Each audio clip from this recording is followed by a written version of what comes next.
Honorable Minister of Agriculture, Land Reform and Rural Development of South Africa, Republic of South Africa, my dear sister, Honorable Angela Toko Didiza. I still remember what my sister Lindiwe was talking about 25 years ago.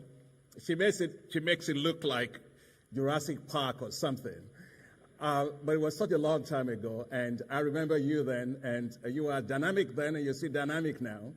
And I remember Bongiwe was working with you then. She's also still dynamic now. Put it up for them. Thank you very much. Councillor Thomas Kwanda, the Executive Mayor of Durban City. My dear sister and classmate, Joseph Asako, we were about 17, 18 years old in the university, and we're in the same class, and she is the Honorable Commissioner for Agriculture, Rural Development, some kind of long title, blue economy, and I think also sustainable development. It's good to see you. My dear brother and minister, Dr. Papasek, great Director General for Africa Rice Center and a great minister in Senegal. Dr. Aliou Fall, Chairman of the FARA Board. Dr. Yemi Akinbamijo, Executive Director of FARA. Dr. Amadou Babagama, the FAO Country Rep for South Africa. Thank you for your remarks. Professor Rafa Razanfinjara, the chair of CADESA, and she is from Madagascar, and I saw him yesterday night, and I told him I actually have an adopted son from Madagascar, who I adopted because he was a stunted kid, and today is actually taller than myself. So it's good to see you. Dr. Lindiwe Simbanda, chair of the CGIR Systems Board. Dr. Claudia Sadov, the CEO of CGIR. Dr. Ravi Katapal, the chairperson of GIFA. Dr. Agnes Kalibata, my sister, president of AGRA. Mr. Palabele, I think the farmers have a way of doing artificial intelligence. Because I was expecting to see Palabele, but I saw that you use AI to transport Sibanda here, but he did a good job, always does a good job. It's good to see you, Sibanda. Heads of the sub-regional research and development organizations, partners of African agriculture, friends of Africa, distinguished ladies and gentlemen. Good morning to you all. I'm delighted to join you at this year's Agribusiness and Science Week. Congratulations to the Forum for Agricultural Research, FARA, its chairman, Dr. Aliou Fall, and his executive director, Dr. Yemi Akinbamijo, on the organization of this event. And thank you for inviting me to speak.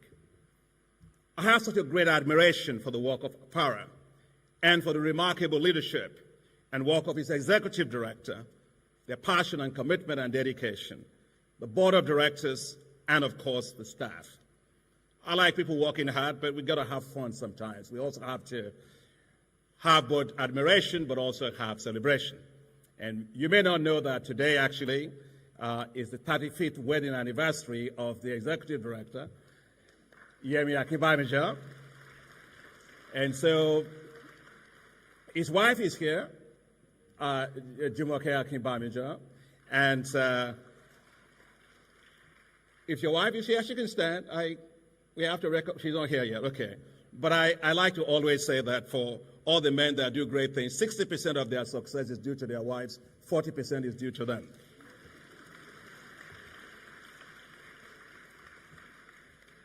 As we meet today, dear friends, the alarm bell has sounded on the status of development in our world.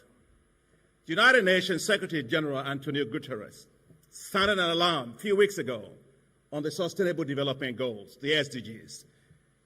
The sound was unmistakable. The SDGs are off track. Of particular concern is that over 900 million people still go to bed hungry every single day. Over 283 million Africans suffer from hunger, including 216 million children that suffer from stunting and malnutrition. The situation is made more serious due to climate change, including severe droughts, floods, and cyclones that have devastated large parts of Africa, including the desert locusts and the fall armyworms that ravage several parts of Africa. Today, much of the Horn of Africa and the Sahel have not had rains for several seasons. Climate change is costing Africa $7 to $15 billion a year, and that's projected to rise to $50 billion a year by 2030. Yet, the resources that Africa needs are simply not there. The continent receives just $30 billion annually in climate finance, while it needs $2.7 trillion to meet its climate needs for financing between 2020 and 2030. Of course, Africa didn't cause climate change. It only contributed 3% to cumulative emissions over time. But it suffers disproportionately from the negative consequences of it. And the farmers can all tell you about that. And here again, we have no choice but to adapt. But again, the financing to adapt, it's also not really there. It's very, very low for Africa. At the African Development Bank, we are mobilizing $25 billion for our African Adaptation Acceleration Program, which we developed jointly with the Global Center on Adaptation and the former UN Secretary General on this particular issue to support African countries. We pledged to commit 40% of our total finance to climate. And I'm delighted to say that we have exceeded that. Today we've committed, last year, 45% of our total finance as a bank towards climate. Similarly, the bank devoted 67% of its total finance for climate towards adaptation that I was talking about. And that far exceeds the 50-50% parity between adaptation and mitigation called for by United Nations Secretary General. And by the way, we are the first and the only multilateral development bank in the world to achieve that.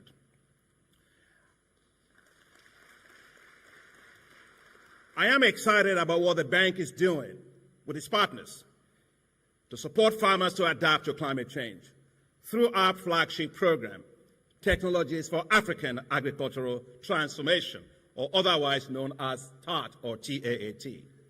TAAT is a platform being implemented through strategic partnerships with the CGIAR, national and regional agricultural research institutions, and the private sector and farmers. It is the largest ever effort to get technologies at scale to millions of farmers across Africa. Over the past 3 years, TAAT delivered climate-resilient agricultural technologies to 25 million farmers, or 62% of the 40 million farmer target that we set when I launched it. Let me cite for you three examples. First, when drought affected East Africa in 2018, TAAT helped to deliver water-efficient maize developed by the CGIAR and the African Agricultural Technology Foundation to over 5.2 million farmers, averting a food crisis. And here I must talk a little bit about how that developed, because sometimes people think it just came off the shelf. No. Dr. Simbanda was alluding to that in Times of Science. I was just at that time a regional director for the Rockefeller Foundation based in Zimbabwe, Harare. And I remember a young female scientist by the name Marianne Banzinger walked into my office with another scientist called Kevin Pixley and someone, Mulu Mulugeta, who was from Ethiopia. And I remember Marianne saying to me, well, Dr. Adesina Akinwumi, well, look, I can help to develop varieties that will actually resist drought, that will be water efficient. And so I funded her to do that. She developed those varieties, and I said to myself, well, how are we sure it's going to work? And so at that time, Warren Buffett's son, Howard Buffett, I contacted him and I said, why don't we go test these varieties? He said, in Limpopo, which is on the very border to South Africa with Zimbabwe. And he used to have a place where he kept cheetahs and all of that there. And we took all these varieties there and we tested them there. And guess what? They worked. And that is why when that drought hit, I told my staff at the African Development Bank, go and look for the water-efficient maize for Africa, which was already developed. And let's get those technologies. When Lindiwe was saying, let's get out of the trenches to the top. Let's go get those varieties. And we did. And that was why you now have that varieties.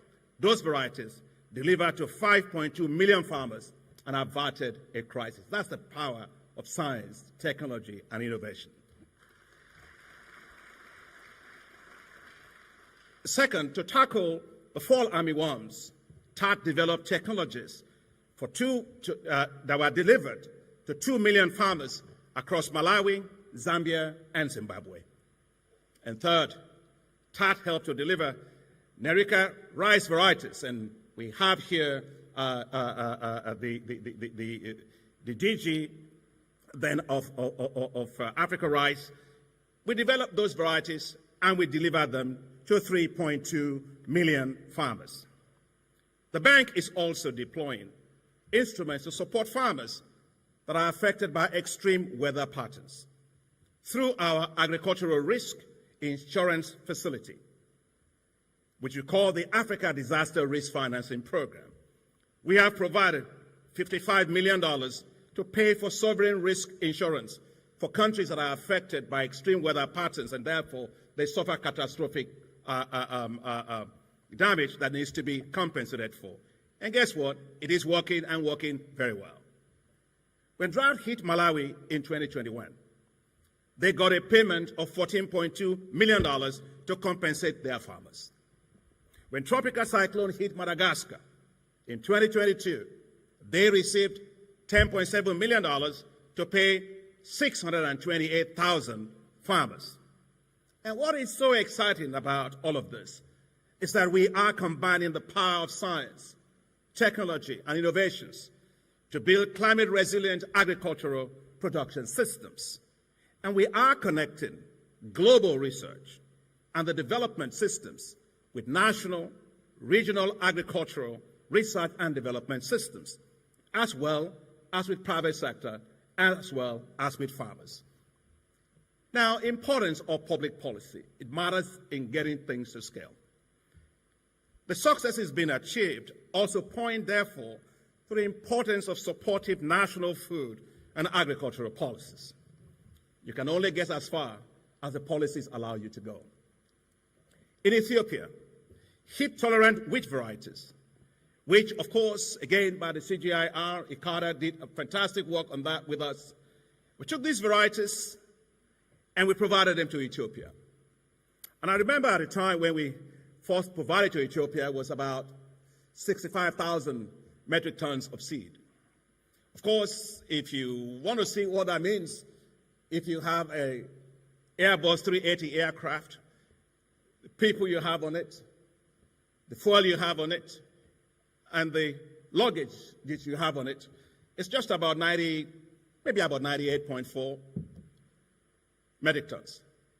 So when you say 65,000 metric tons, it's like thinking through almost about 665 Airbus 380 aircraft on a landing strip. That's to give you the sense of the power of the technology and the volume that was actually delivered for Ethiopia. And what happened? The area under cultivation in these heat-tolerant varieties skyrocketed from 5,000 hectares in 2018 to 1.2 million hectares of lowland irrigated wheat by 2022 and 2023. And guess what? In 3 years, Ethiopia achieved self-sufficiency in wheat and expects to export wheat from this year. It will export 600,000 metric tons of wheat to Kenya and to Djibouti.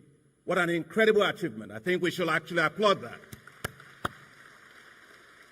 If Ethiopia can do it, It's happening in other places. There's absolutely no reason.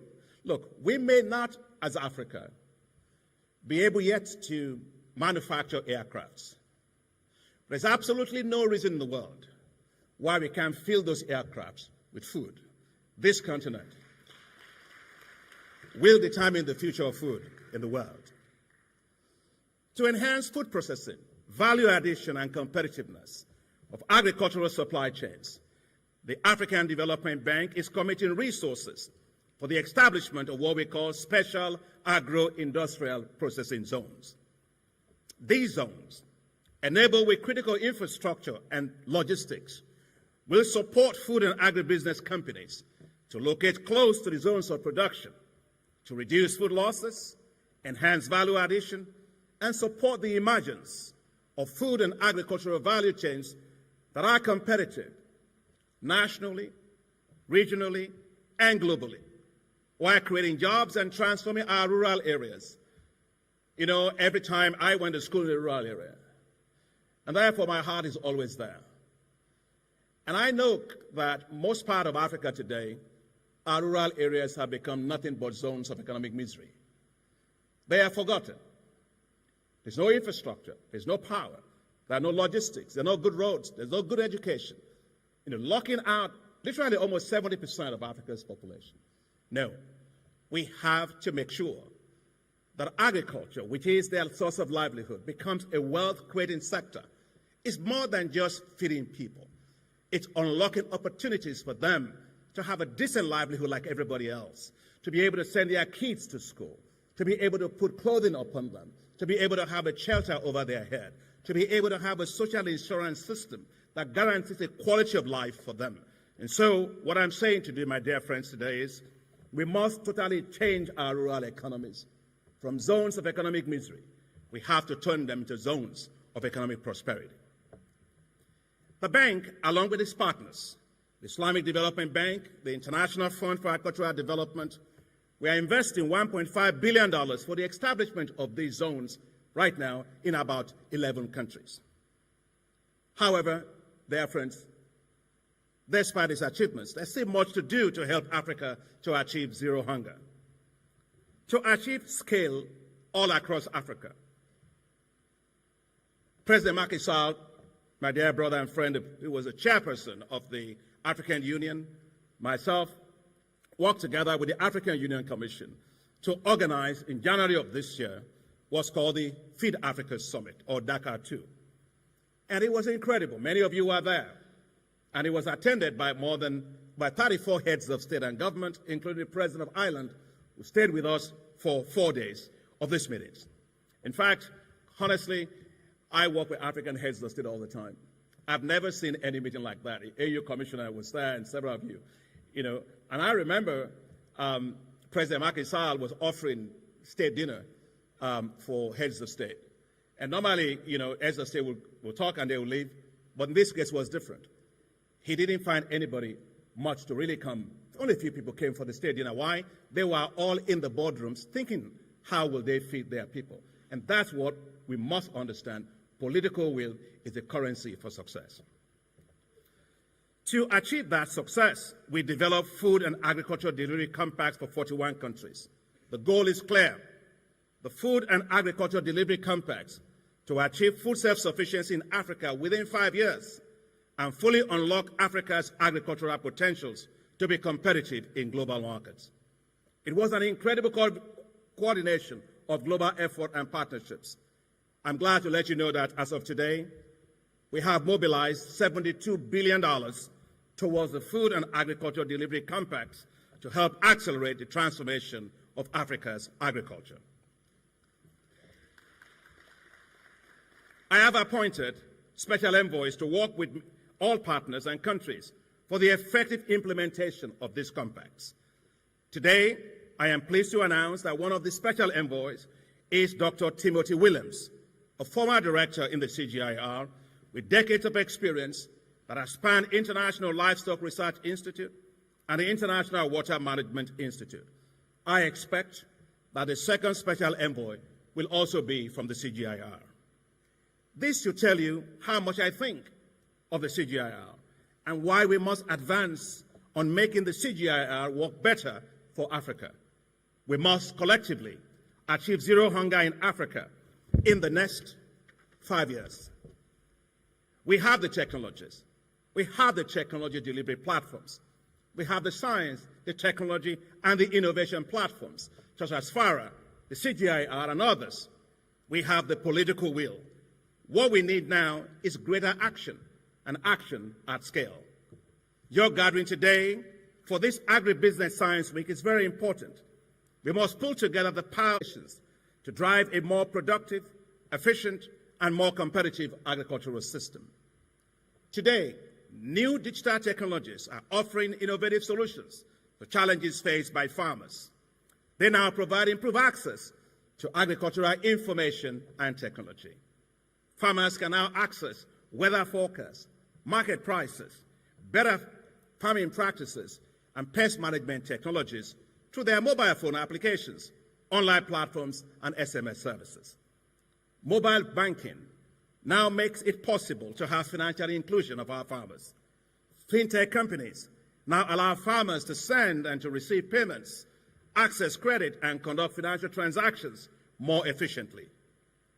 The use of remote sensing, drones, and satellite imagery has led to the emergence of precision agriculture in many parts of Africa, providing critical data on soil health, crop growth, water availability for effective farm management of critical farm inputs such as water and fertilizers, while reducing environmental negative externalities.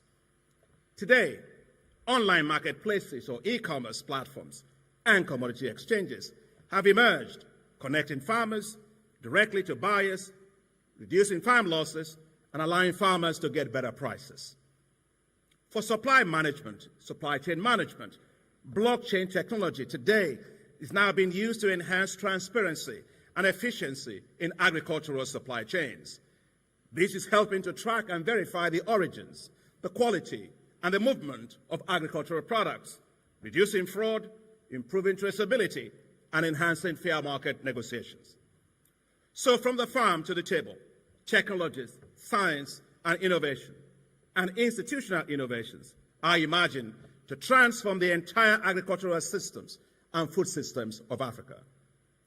Agricultural systems that are sustainable and climate resilient, and food systems that will unleash $1 trillion of value by 2030.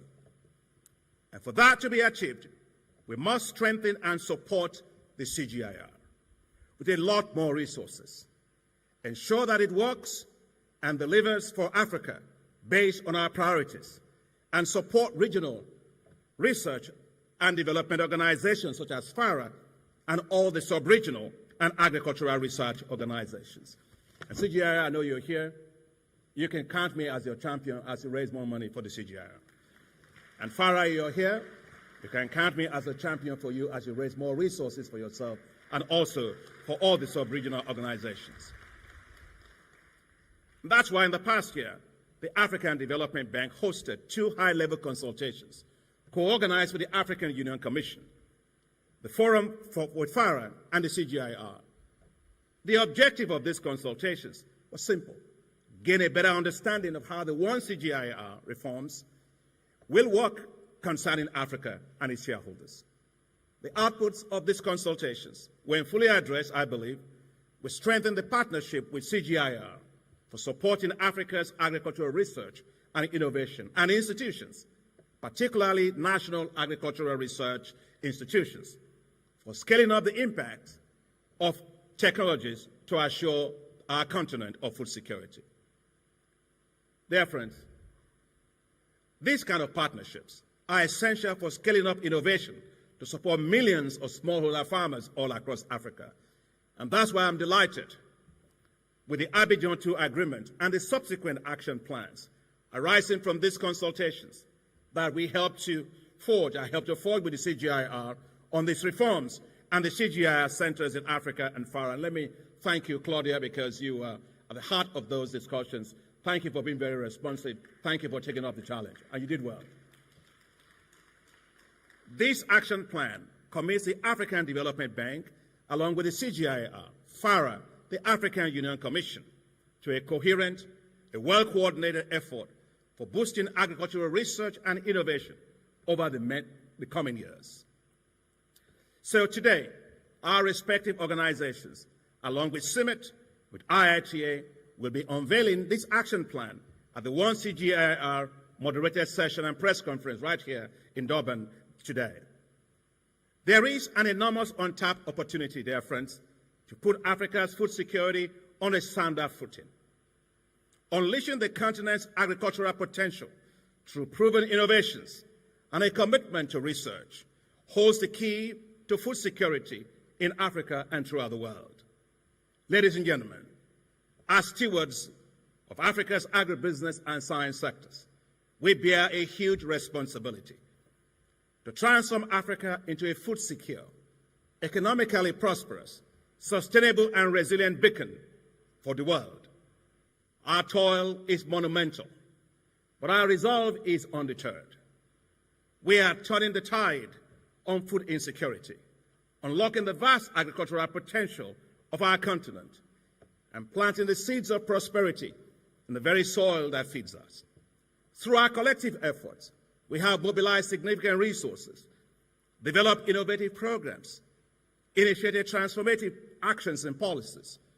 Our success with the special agro-industrial processing zones and the technologies for African agricultural transformation, for example, attest to our unfaltering commitment. Yet, as we commend our collective progress, we must not become complacent. Africa's ability to contribute to helping meet the food needs of 9 billion people in the world by 2050 is not a foregone conclusion. It is a call for greater action. It beckons us to harness our strengths, confront our challenges, and work relentlessly towards our shared vision. Therefore, let us rise to this grand challenge. Let us forge ahead, knowing that our efforts will determine the future of food in the world. Our commitment to research, innovation, and investments must be strong and consistent. Let us collectively ensure that every African, every night, goes to bed with a full stomach, because God did not make stomachs to go empty. He made them to be filled. With unyielding resolve and unwavering dedication, let us continue our march towards a vibrant, prosperous, and food-secure Africa, where agriculture is a key driving force for economic growth, social development, and environmental sustainability. Let us seize this moment and unlock the full potential of agriculture in Africa. We have what it takes to succeed. Let us rise, powered by science, to unlock Africa's potential in agriculture. Africa must feed itself, and Africa must feed the world. Together, let's make that happen, and God bless us as we do. Thank you very much.